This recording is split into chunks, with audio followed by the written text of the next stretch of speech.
The galaxy was a place of uneasy peace, not because peace had been chosen, but because war had reached a stalemate too costly for even the oldest empires to sustain.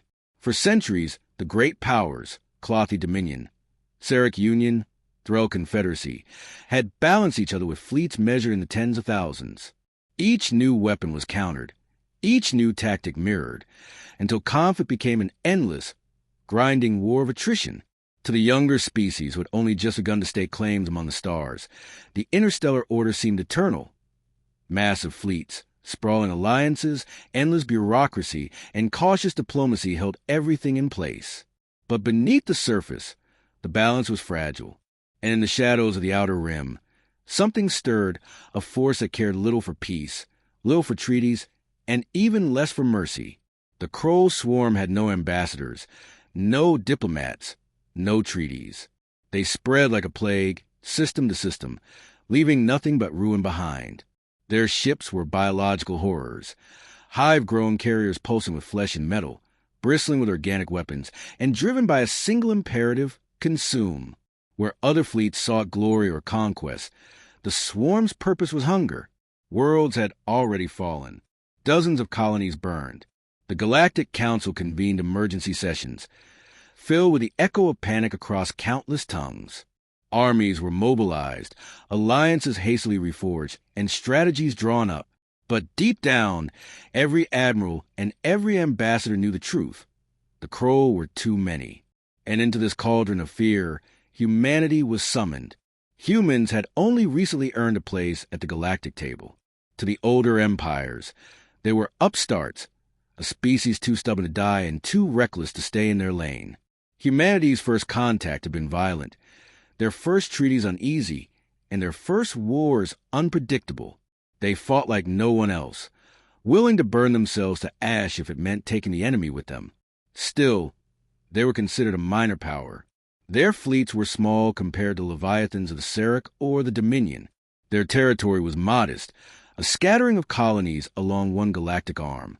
Humans had no ancient technologies, no fleets numbering in the tens of thousands, no grand traditions of interstellar dominance.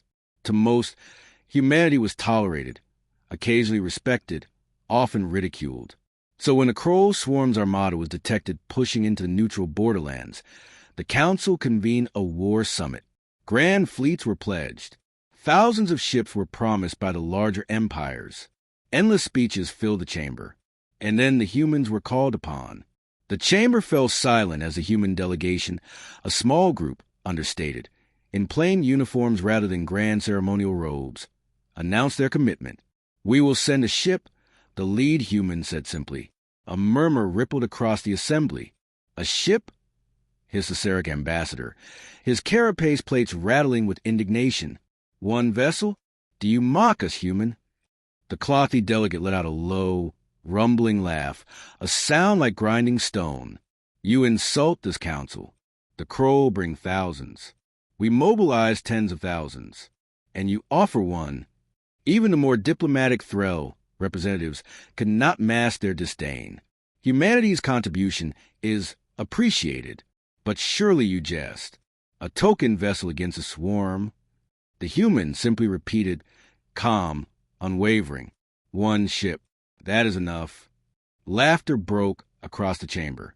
1,000 alien voices, derisive, mocking, incredulous. It was an insult to the war effort, they said. A farce. Some suggested stripping humanity of its council seat entirely for such arrogance. But the humans did not rise to defend themselves. They did not argue. They did not shout. They simply signed their name to the treaty and left their expression unreadable. In the days that followed, alien networks buzzed with ridicule. Commentators mocked humanity's single ship fleet. Military analysts dissected their capabilities and concluded it was laughable.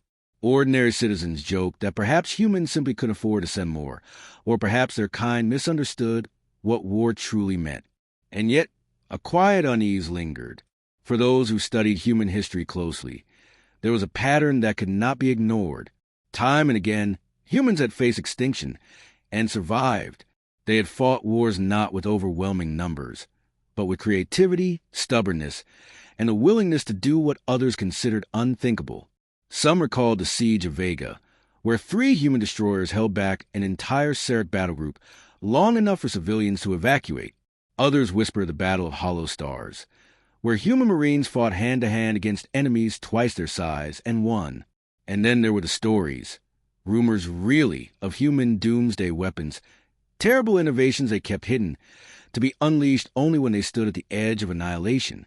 But rumors were rumors. The Council dismissed them. After all, what could one ship possibly do? Across the void, the Kroll swarm gathered. Their armada was a living tide. Thousands of ships, their hulls pulsing like diseased hearts, weapons crackling with organic energy. They surged forward, ready to devour another sector. To them, the Council's fleets were nothing more than prey. And among the grand fleets assembling to oppose them, one vessel detached from human space. Sleek, silent, alone. Its name was whispered across channels, though few believed it mattered. It was simply called the Resolute. A single human craft, facing an endless swarm. The galaxy laughed. The humans did not. The Kroll armada arrived like a storm. Thousands of their bio-ships drifted into the contested system, their hulls pulsing with the slow rhythm of alien hearts. Organic weapons glistened along their surfaces, dripping with corrosive fluids that burned even in the void. To most species, the sight of a Kroll fleet was enough to drain hope from the soul. No navy had stood against them for long. No civilization had survived their hunger. But on this day, in the frozen emptiness of the Zyran system, the Kroll expected resistance. The Galactic Council had pledged fleets, after all, and resistance came. The Sarek Union deployed 2,000 warships, their insectoid craft bristling with energy cannons. The Threll Confederacy sent their shining cruisers, graceful as glass and armed with plasma lances. The Clothy Dominion stone-gray dreadnoughts arrived last, vast slabs of armor death, their guns enough to crack moons. Side by side, they form an armada, tens of thousands strong, a wall of firepower. The Kroll laughed. To the swarm, numbers were meaningless. They had consumed entire fleets before. Ships were food. Civilizations were sustenance. All that mattered was hunger. The Kroll surged forward. And then, quietly, unnoticed at first, another vessel translated into the system. Alone, it did not emerge of the main fleets, nor take position in their formation. It came from a vector all its own, as though ignoring the grand display of galactic unity entirely. It was human, the Resolute. To the untrained eye, it seemed unremarkable, smaller than the Clothy dreadnoughts, less elegant than the Threll cruisers, more angular, less intimidating than the vast organic horror of the Kroll. Its lines were sharp, pragmatic, its hull a patchwork of black plating and heat dispersal fins. Its weapons were not immediately visible, tucked beneath armored shutters. It was not adorned with banners. It did not broadcast decorations. It did not carry a fleet at its back. It simply was. "Is that it?" asked one Threll commander, disbelief echoing across the council comms. "One ship?" The Sarek admiral chittered with derision. Perhaps the humans mean it as a scout, or a decoy, surely not an actual weapon of war. But then the Resolute moved, where the other fleets assembled into traditional battle lines, broadcasting orders and signals across wide bands. The human ship was silent. It drifted like a predator, conserving its motion, each maneuver deliberate. Inside the Kroll swarm, there was confusion. The aliens had no words for doubt, but something akin to it rippled through the hive mind. A lone ship was not prey. It was anomalous. The swarm shifted, diverting a portion of its forces. Hundreds of bio-ships peeled away, their fleshy hulls glistening with acidic residue, moving to intercept. The Council fleets did not interfere. If the humans wanted their lone ship to play martyr, so be it. Better for the Kroll to waste effort on them than on the main force. The Kroll closed the distance. Their weapons fired, torn to plasma-like bile, streaks of corrosive matter burning through vacuum. And the Resolute woke. There was no grand flare of energy shields, no dramatic beam weapons, no shining lights. Instead, the ship twisted. Its thrusters flared bright, and it spun on its axis with the grace of something far lighter than its bulk suggested. From its armored belly, hatches snapped open, and the void lit with streaks of tungsten, kinetic rounds, simple metal slugs, accelerated to a fraction of light speed. No energy signature, no warning, just impact. The first salvo tore through a dozen Kroll ships. There was no explosion, no spectacle, only silence and the sudden disintegration of alien hulls into clouds of shredded biomass. The swarm recoiled. The Sarek admiral stopped chittering. The Threll commander's crystalline voice went silent. Even the Clothy, grim and ancient, shifted in their command thrones. The human ship moved again, too fast for something of its tonnage, thrusters flaring in staccato bursts. Another volley. More Kroll ships shredded. The swarm's organic weapons splashed harmlessly against nothing. The Resolute simply wasn't there by the time they struck. This was not a warship behaving by galactic rules. This was something else. Then the humans escalated. Panels along the ship's flanks retracted, and swarms of small, angular drones spilled into the void. They did not fly in neat formations. They scattered like shrapnel, each autonomous, unpredictable. Some blinked with directed energy beams, others with jamming pulses, others with rail-propelled darts. The Kroll attacked them. The drones died in swathes. But for every one destroyed, another burrowed deep into the flesh of a Kroll vessel, detonating with surgical precision. It wasn't efficiency. It was savagery. The swarm howled, and the alien fleets watching began to understand. Humans had never played by the rules. Their wars on Earth had been brutal, desperate things, fought with whatever weapons were at hand. They had learned that war was not about honor, nor spectacle, but survival. They carried that philosophy to the stars. The Resolute wasn't here to trade fire in glorious lines of battle. It was here to kill. Already, the first wave of Kroll had been annihilated. Hundreds of bioships torn apart. Not one had breached human armor. The swarm adapted, as it always did, turning more ships toward the lone predator. Thousands now converged, abandoning the main fleets, intent on consuming this anomaly. The council fleets waited. Some still scoffed, though quieter now. Others watched in uneasy fascination. One ship against thousands. It was madness. And yet, in the silence of space, the Resolute prowled on, its guns whispering death. The galaxy had seen strange wars before. It had seen empires rise and fall, weapons that cracked stars, and fleets that blotted out suns. But never had it seen what the Resolute was doing. At first, alien commanders thought it was luck, that the humans had somehow exploited a gap in the swarm's formation. Then, when the second wave of Kroll fell just as easily, they whispered about hidden allies, cloaked fleets, secret technologies. But the truth was simpler and far more frightening. It wasn't luck. It wasn't hidden reinforcements. It was design. Human ships had always been strange to alien eyes. Where Threll cruisers glittered with crystalline artistry and Sarek vessels shimmered with living chitin armor, human craft were ugly, brutal, functional. The Resolute embodied this philosophy to an extreme. Every angle of its hull was designed for redundancy. Every system had a backup, and every backup had another backup hidden beneath it. Its reactor wasn't just powerful. It was shielded by layers of armor that could withstand direct bombardment. Its engines weren't elegant. They were overbuilt, capable of tearing the ship apart if pushed too far, and yet they never did, because human engineers assumed catastrophe as the baseline. Where other species designed ships to operate safely, humans designed them to operate while dying. The Kroll quickly discovered this.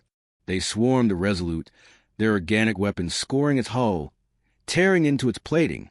A Clothy dreadnought would have been crippled, a Threll cruiser shattered. The human ship shrugged it off. Automated repair drones scuttled across its surface, welding patches, replacing conduits, sealing breaches. Inside, redundant circuits rerouted power without hesitation. Systems that should have failed simply refused to die. It wasn't indestructible, but it was relentless. To fight a human ship was not to destroy it in a single, glorious strike. It was to drown in wounds, only to watch it stagger back up again, bleeding but still fighting, still killing, like the humans themselves. But resilience was only part of the equation. The real horror lay in the weapons. The Kroll expected energy beams, plasma lances, or particle disruptors. These were the civilized tools of interstellar war. Instead, the Resolute fired rods of dense metal at fractions of light speed. No energy signatures. No shields could deflect them. No armor could endure them. The impact didn't just pierce, they unmade.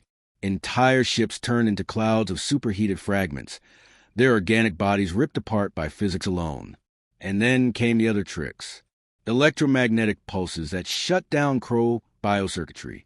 Drones that latched onto enemy hulls like parasites, drilling inward before detonating. Warheads that didn't explode, but instead unleashed clouds of micro-machines that stripped organic tissue like acid. To the Kroll, this was incomprehensible. Their hive mind reeled. They were used to prey that resisted for a while before breaking. But the human ship didn't resist. It hunted. The alien fleets watching began to understand something else. Psychology. Humans fought wars differently because they thought differently. The Sarek prized efficiency. The Threll valued beauty and precision. The Clothy fought with tradition and ritual. Even the Kroll, for all their savagery, were predictable in their hunger. Humans didn't care about rules. They didn't care if their weapons were ugly or wasteful or terrifying. They didn't care about the opinions of alien scholars who called their methods barbaric. They cared about one thing: winning. If that meant ramming a crippled ship into the heart of an enemy fleet, they did it. If that meant flooding a battlefield with poison gas that burned their own lungs, they adapted. If that meant designing a ship so redundantly that it could fight, while half destroyed, they built it. And now, with the Resolute, the galaxy was seeing what that meant when distilled into steel and fire. The Kroll tried to adapt. They always did. They swarmed in denser formations, hoping to overwhelm the lone predator. The human ship responded with a weapon no one had expected: gravitational shear charges. Small devices hurled into space, warping the local fabric just enough to twist trajectories. Entire Kroll squadrons collided, smashing into one another in tangled knots of flesh and bone. The Resolute slid past, silent and unflinching, guns already spitting fresh death. The swarm's morale, the closest thing their hive mind possessed, began to fracture. The alien fleets watching were silent. For the first time in living memory, the Kroll were not advancing. They were faltering. Admiral Tkar, the Clothy Dominion, broke the silence on the council channels. "One ship," he rumbled, voice heavy with disbelief. "One ship doing this."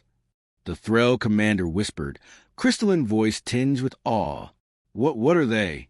How can they fight like this?"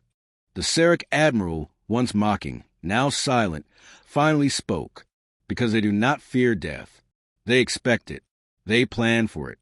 And so they make death itself a weapon. On the Council's flagship, an elder diplomat murmured the words that spread across the galaxy like wildfire. "They are human. That is enough." The Kroll kept coming. They always would. Their hunger was infinite. But against the Resolute, their numbers meant nothing. Every time they surged, more fell. Every time they tried to adapt, the humans revealed another horror hidden in their arsenal. Every time the Kroll believed they had cornered the lone ship, it slipped free, leaving nothing but wreckage behind. And with each passing moment, the truth grew clearer. The Resolute wasn't a miracle. It wasn't a fluke.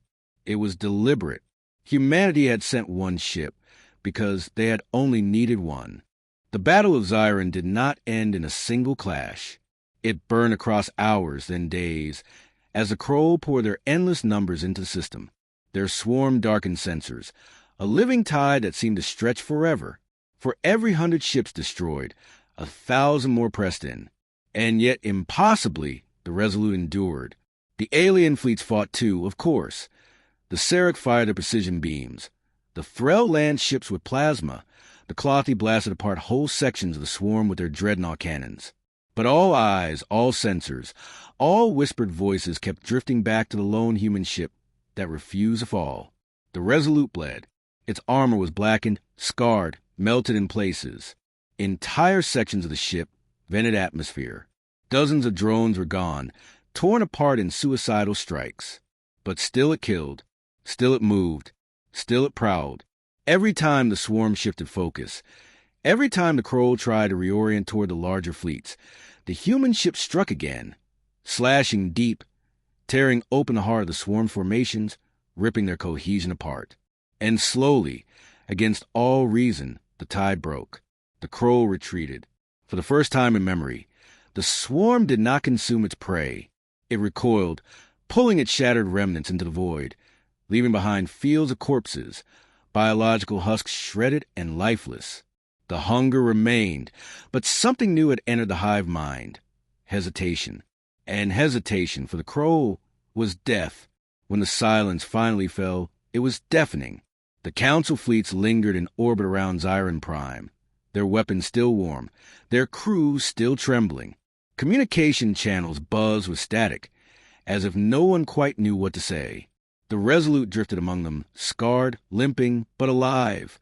Its hull bore the marks of thousands of impacts. Its crew had been pushed past exhaustion, but the ship remained. It had done the impossible. The Sarek admiral spoke first, voice unsteady. The swarm has never retreated. Not once. Not in all of recorded history. The Threll commander whispered, crystalline tones carrying awe and dread. One ship. One human ship. Even the Clothi, ancient and unyielding, could not disguise the gravity in their words. They sent one, because one was enough. News traveled fast. Faster than light, faster than reason. Across the spiral arms, across colonies and homeworlds, the story spread. The humans had sent one ship against the swarm, and one ship had been enough. Alien citizens debated endlessly. Was it true? Had the Council exaggerated? Was it propaganda? But the censor logs did not lie. The Kroll had been beaten back, not by fleets of thousands, not by ancient superweapons, but by a single, scarred vessel flying the human banner. Some cheered. Humanity was hailed as saviors, as warriors without equal. Statues were proposed. Songs were written. Others whispered in fear. What kind of species could do that? What kind of mind built ships not to dazzle, not to impress, but simply to kill and to survive? What would happen if such power was ever turned against the Council, instead of for it? And beneath all of it ran a deeper current. Respect. No one laughed at humanity anymore. On Earth, the Resolute returned to quiet honors. There was no grand parade, no endless speeches. Humanity had never cared much for spectacle. The crew were decorated, yes, but when asked how they had done it, their answers were the same. We trained. We fought. We survived. To humans, it was simple. To everyone else, it was unfathomable. Alien ambassadors demanded answers. How had one ship performed what entire fleets could not? The humans gave no clear reply. Some said it was engineering, others tactics, others sheer stubbornness. Perhaps all were true. But in quiet corners, military analysts began to understand. Humanity had always lived on the edge of extinction, on a fragile world, in fragile bodies, surrounded by predators, by disasters, by endless war. Their history was written in blood and fire. And so they had learned, you don't need many. You just need enough. In the Council chambers, the question was raised openly at last. Why did you send one ship? The human ambassador stood, face unreadable. Their voice was calm, unshaken, because one ship was enough. The chamber fell silent, and for the first time, none laughed. The galaxy changed after Xiron. The Kroll, once unstoppable, now hesitated whenever human signatures appeared on long-range scans. Where once they surged blindly, they now diverted, avoiding direct engagement. They had learned fear. Allied species began to court humanity more seriously. Treaties were signed. Military exchanges expanded. Some sought friendship. Others sought to learn. A few, in darker halls, plotted how to contain this terrifying ally. But even they moved cautiously. For if one ship could do this, how many more waited, hidden in the dark? And among ordinary people, a saying began to spread. It started as a whisper, a joke in the wake of fear, but it caught fire. Never ask how many humans are coming. Ask only if one is. Because by now, everyone knew the answer. One human, one ship. That was enough.